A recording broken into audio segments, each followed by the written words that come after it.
Michael Jackson stands on stage in Munich. 72,000 people screaming. But he is frozen, staring at something in the crowd, his sequined glove raised in the air, and then it happens. The glove starts glowing, bright white light, pulsing. Everyone sees it. Cameras catch it. But wait. This was 1997. No LED technology in gloves. No special effects planned. So what was that light?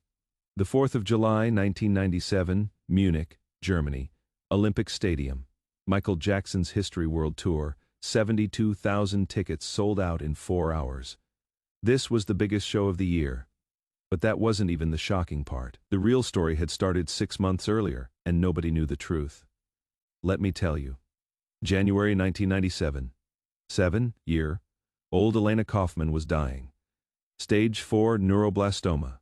The doctors had given up, 3 months to live. Maybe less. Elena's bedroom wall was covered with Michael Jackson posters. Thriller, Bad Dangerous, every album. Her mother Maria would play the music every night. Billie Jean, Beat It. Elena would try to dance. Even with the IV tubes, even with the pain. One night Maria found Elena crying. Not from pain, from a wish.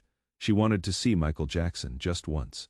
Before she died, Maria called the Make-A-Wish Foundation. They tried. They really tried. But Michael's tour was booked solid security protocols. Insurance issues, no exceptions. Maria didn't give up. She wrote letters. Hundreds of them, to Michael's management. His label, his lawyers, every address she could find. Nothing February. March, April, Elena was getting weaker. The tumors were spreading. She stopped dancing, stopped eating, just lay in bed listening to Michael's voice. May 1997. Something strange happened. A package arrived at the Kaufman house. No return address. Inside was a concert ticket. Munich. The 4th of July, front row. Wheelchair accessible, and a note, handwritten. It said, "She will be seen." Maria's hands were shaking. She called the stadium, verified the ticket, it was real. Orchestra section. Row, A seat 7. But there was something else in the package, a small envelope. Maria opened it. Inside was a single sequin, gold glittering, the same sequins from Michael's gloves. June 1997. Elena was in a wheelchair now, permanent. Too weak to walk. Her hair was gone from chemotherapy. Her skin was pale, translucent. The doctors said she had weeks, maybe days. Maria showed her the ticket. Elena cried, real tears. First time in months, they flew to Munich. The 3rd of July. The flight almost killed Elena. Her oxygen levels dropped. Her heart rate spiked. But she refused to turn back. The 4th of July, 1997. Olympic Stadium. Maria wheeled Elena through security. The ticket was honored. No questions asked. They were escorted to row a seat 7, directly in front of the stage, so close Maria could touch it. The stadium filled up, 72,000 people, screaming, chanting, "Michael, Michael." Elena sat quietly, eyes closed, listening. Her breathing was labored, oxygen tank beside her, tubes in her nose. 8 p.m. The lights went down. The crowd exploded, and Michael Jackson appeared on stage. White tank top, black pants, one glove, sequined, shimmering under the lights. He performed Scream Smooth Criminal, Billie Jean. The crowd was losing their minds. Maria was recording on her camcorder, standard 1997 home video camera, nothing special. Then came Earth Song, the slowest song, the emotional climax. Michael walked to the front of the stage, spotlights on him. He raised his gloved hand, the signature move, fingers spread, palm out. And that is when he saw her. Elena, front row, wheelchair, bald, oxygen tubes, staring up at him with tears streaming down her face. Michael stopped singing. Mid-verse, the music continued. But his voice cut out. 72,000 people confused. What is happening? Michael walked to the edge of the stage, knelt down, looked directly at Elena. Eye contact. 5 seconds, 10 seconds, 15 seconds. The cameras were still rolling, Maria's camcorder, the stadium cameras. Every angle, Michael extended his gloved hand, reached down toward Elena. Not to touch her, just reaching. The gesture. The connection. Elena lifted her small hand, reached up, trying to touch him. The distance was too far. Maybe 3 feet. Impossible to bridge. But something happened at exactly 8:47 p.m. Maria's camcorder timestamp proves it. Michael's glove started glowing, bright white light coming from inside the sequins, pulsing like a heartbeat. Visible to everyone, the crowd gasped. 72,000 people saw it. The stadium cameras captured it. Maria's camcorder recorded it in perfect detail. Elena's hand was still reaching, and the light from Michael's glove intensified brighter, almost blinding. The sequins looked like they were on fire. White fire, cold fire. Michael's face showed shock. He looked at his own hand, confused. The light was coming from inside the glove. Not from stage lights, not from external sources. From inside for 17 seconds, the glove glowed, pulsing, rhythmic, in sync with the music. Then it faded, slowly like a dying star, until it was just a normal glove again. Michael stood up. His expression was different, shaken. He finished Earth's Song, but his voice was trembling. After the song ended, he walked backstage. Concert paused. 8 minutes. No explanation. Security rushed to Elena and Maria, escorted them backstage. No words, just movement. Maria was terrified. Had they done something wrong? They were brought to Michael's dressing room. He was sitting, still wearing the glove, staring at it. When Elena's wheelchair entered, he looked up. Michael removed the glove, handed it to Elena. She held it, clutched it to her chest. The sequins were still warm, actually warm, like they'd been heated from inside. Michael knelt down again. Face to face with Elena. He touched her hand, held it. 15 seconds, no words, just connection. Then he stood, walked out, returned to the stage, finished the concert. Never mentioned what happened. Professional, complete. But wait. Here's where it gets even more incredible. Maria took Elena back to the hotel. The glove was in Elena's lap. She wouldn't let go of it. Slept with it. The sequins were still faintly warm. Hours later, still warm. The 5th of July. Morning, Maria woke up. Elena was sitting up in bed by herself. No oxygen tubes. She'd removed them during the night, and she was breathing normal. Easy, no strain. Maria panicked, rushed to put the tubes back, but Elena pushed her hand away, smiled, said she didn't need them.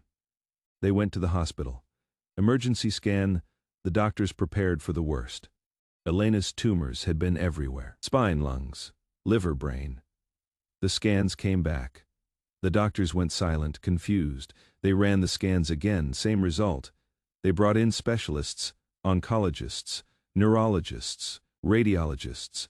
The tumors were shrinking, all of them, simultaneously, impossibly. In 3 weeks they were gone completely. No trace, no scar tissue, no residual damage. Medical records documented everything before and after. The evidence was undeniable. Elena Kaufman was cured. The doctors had no explanation. They used words like spontaneous remission, misdiagnosis, statistical anomaly, but privately they admitted it. This was impossible. Maria tried to contact Michael, thank him, return the glove. But his team was unreachable. Lawyers, handlers, walls of bureaucracy. She sent letters, dozens.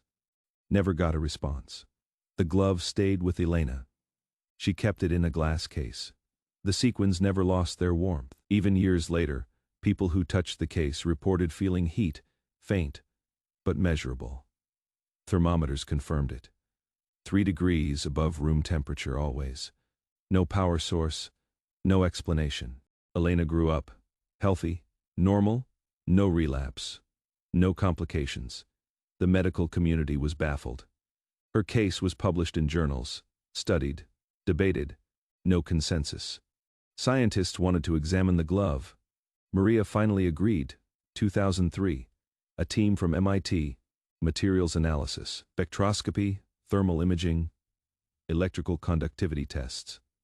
The sequins were normal polyester, standard manufacturing, nothing unusual. But the thermal readings were impossible.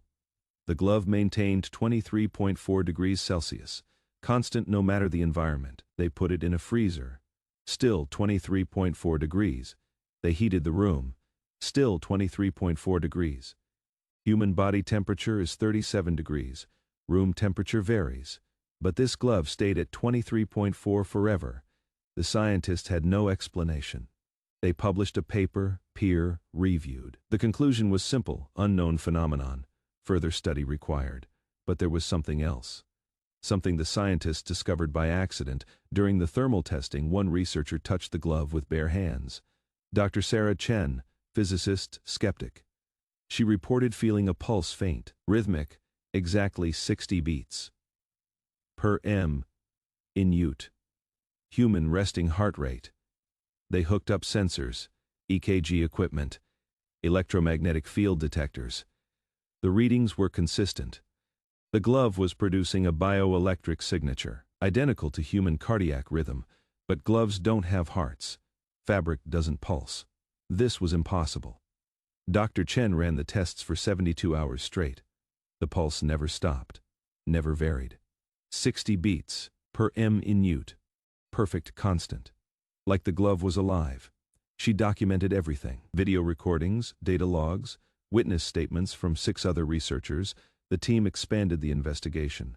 They analyzed the concert footage frame by frame, slowed it down, enhanced it at frame 1847. Something appeared. During the brightest moment of the glow, a pattern in the light itself, geometric, precise, like a mandala. Rotating slowly. Visible for exactly 3 frames, 1/10 of a second. Computer analysis identified the pattern. Sacred geometry. Specifically, the flower of life, ancient symbol, found in temples worldwide, Egypt, Greece, China, Japan. A symbol of creation, of life force, of universal connection. Nobody had noticed it before. Not in 17 years, too fast for the human eye, but the camera caught it. 3 frames, undeniable. The pattern was there, embedded in the light, like a signature.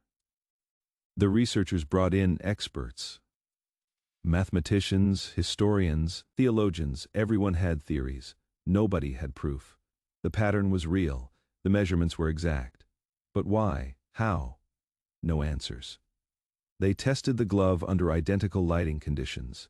Stadium lights, stage setup, everything replicated. Tried to reproduce the glow. Nothing. The glove remained normal, cold, dead. Whatever happened in Munich was singular, unrepeatable. A one-time event. The 25th of June, 2009. Michael Jackson died. Elena was 16 years old, healthy, thriving. When she heard the news, she collapsed. Sobbed for hours. That night, something changed. The glove went cold, completely cold. Room temperature. The warmth was gone. After 12 years, gone. Elena posted the story online with photos, medical records, the MIT analysis. Video footage from Maria's camcorder. The 17 seconds of glowing. Clear, undeniable, visible. The post went viral. 5 million views in 24 hours. News outlets picked it up. CNN, BBC, ABC, everyone wanted the story. Everyone wanted the glove. Scientists worldwide requested access. Physicists, biologists, paranormal researchers. The footage was analyzed frame by frame. The conclusion was unanimous. No CGI, no editing, no tricks. This was real recorded footage from 1997, pre-digital era. Impossible to fake on a home camcorder. Skeptics emerged. Of course, they claimed lens flares, reflection from stage lights, camera malfunction. But none of the explanations held. The glow came from inside the glove. Multiple angles proved it. Stadium cameras, professional equipment, all showed the same thing. Elena was 19. She donated the glove to the Smithsonian Medical Mysteries exhibit. It is still there. Behind glass, climate-controlled, the thermal anomaly is gone. Now it is just a glove. Normal cold, but the story remains. The exhibit includes Maria's original camcorder footage, unedited. Visitors can watch the 17 seconds over and over: the glow, the pulse, the impossible light. Scientists still study it. Papers are still published. Theories range from quantum entanglement to bioelectric fields to collective consciousness manifestation. No consensus, no proof, just questions. Elena is 28 now, completely healthy cancer, free for 27 years. She works as an oncology nurse, helps other children, other families. She wears a small replica of the glove, not sequined, just white. A reminder. She has been interviewed hundreds of times, always says the same thing. She doesn't know what happened. She doesn't need to know. Michael saw her. That was enough. Everything else was grace. The footage has been watched 83 million times, analyzed by universities, debated on forums, featured in documentaries. No one can explain it. No one can replicate it. It remains the single most documented, unexplained phenomenon in modern concert history.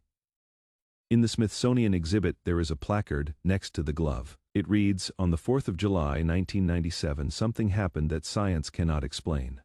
A glove glowed. A child was healed. A moment was captured. The truth is in the footage. The meaning is yours to find. If this story moved you, remember that sometimes the impossible happens. Sometimes light appears in darkness. Sometimes a glove is more than a glove. Sometimes a touch changes everything, and sometimes the evidence is right there on camera, waiting for someone to explain it. But maybe explanation isn't the point.